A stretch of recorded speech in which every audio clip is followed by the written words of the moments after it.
to the Fort Hood community,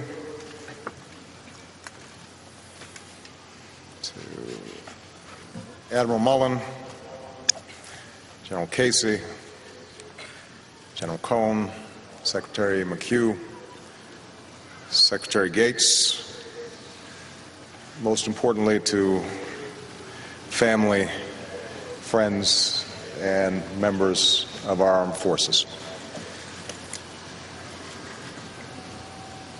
We come together filled with sorrow for the 13 Americans that we have lost, with gratitude for the lives that they led, and with a determination to honor them through the work we carry on. This is a time of war. Yet these Americans did not die on a foreign field of battle. They were killed here, on American soil, in the heart of this great state, in the heart of this great American community. This is the fact that makes the tragedy even more painful, even more incomprehensible. For those families who have lost a loved one, no words can fill the void that's been left. We knew these men and women as soldiers and caregivers. You knew them as mothers and fathers, sons and daughters, sisters and brothers. But here is what you must also know. Your loved ones endure through the life of our nation. Their memory will be honored in the places they lived and by the people they touched. Their life's work is our security and the freedom that we all too often take for granted. Every evening that the sun sets on a tranquil town, every dawn that a flag is unfurled, every moment that an American enjoys life, liberty, and the pursuit of happiness, that is their legacy. Neither this country nor the values upon which we were founded could exist without men and women like these 13 Americans. And that is why we must pay tribute to their stories. Chief Warrant Officer Michael Cahill had served in the National Guard and worked as a physician's assistant for decades. A husband and father of 3, he was so committed to his patients that on the day he died, he was back at work just weeks after having had a heart attack. Major Eduardo Cavareo spoke little English when he came to America as a teenager, but he put himself through college, earned a PhD, and was helping combat units cope with the stress of deployment. He's survived by his wife, sons, and stepdaughters. Staff Sergeant Justin DeCrow joined the Army right after high school, married his high school sweetheart, and had served as a light-wheeled mechanic and satellite communications operator. He was known as an optimist, a mentor, and a loving husband and father.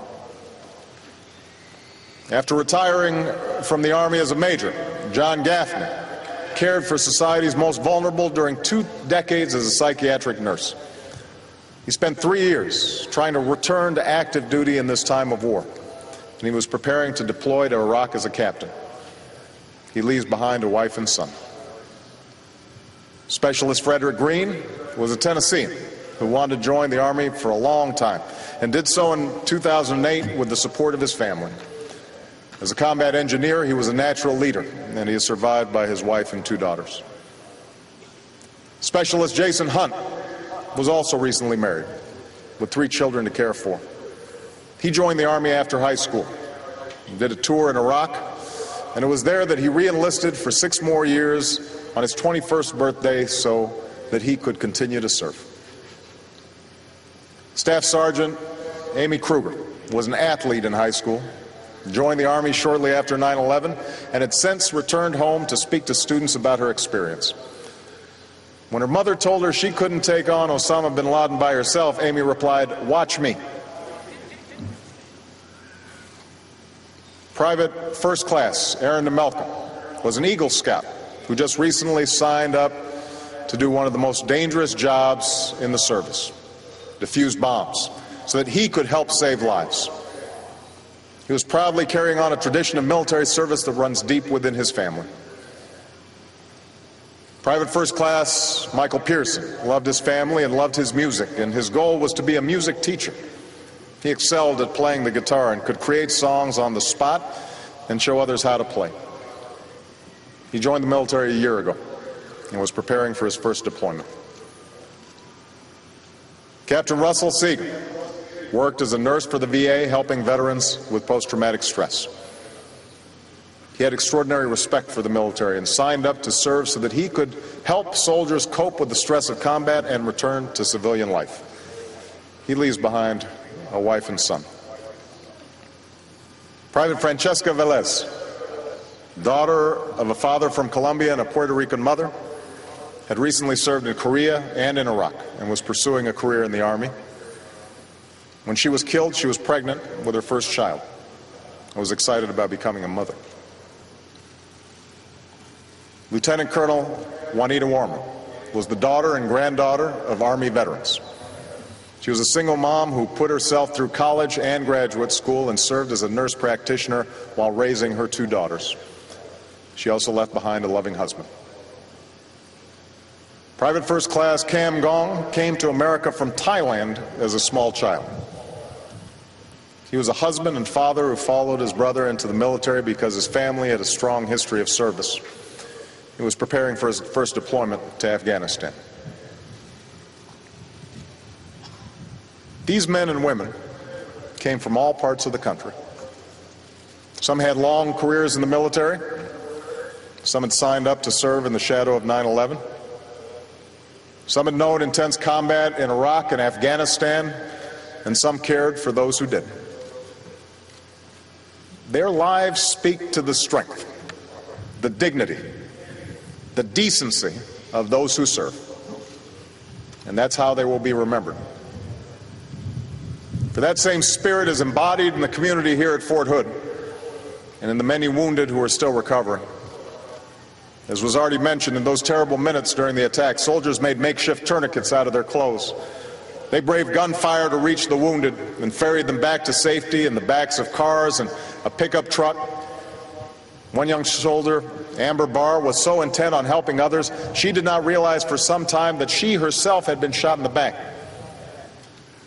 Two police officers, Mark Todd and Kim Munley, saved countless lives by risking their own. One medic, Francisco de la Serna, treated both Officer Munley and the gunman who shot her. It may be hard to comprehend the twisted logic that led to this tragedy, but this much we do know. No faith justifies these murderous and craven acts. No just and loving God looks upon them with favor. For what he has done, we know that the killer will be met with justice in this world and the next. These are trying times for our country. In Afghanistan and Pakistan, the same extremists who killed nearly 3,000 Americans continue to endanger America, our allies, and innocent Afghans and Pakistanis. In Iraq, we're working to bring a war to a successful end, as there are still those who would deny the Iraqi people the future that Americans and Iraqis have sacrificed so much for. As we face these challenges, the stories of those at Fort Hood reaffirm the core values that we are fighting for and the strength that we must draw upon. Theirs are the tales of American men and women answering an extraordinary call. The call to serve their comrades, their communities, and their country. In an age of selfishness, they embody responsibility. In an era of division, they call upon us to come together. In a time of cynicism, they remind us of who we are as Americans. We are a nation that endures because of the courage of those who defend it. We saw that valor in those who braved bullets here at Fort Hood just as surely as we see it in those who signed up knowing they would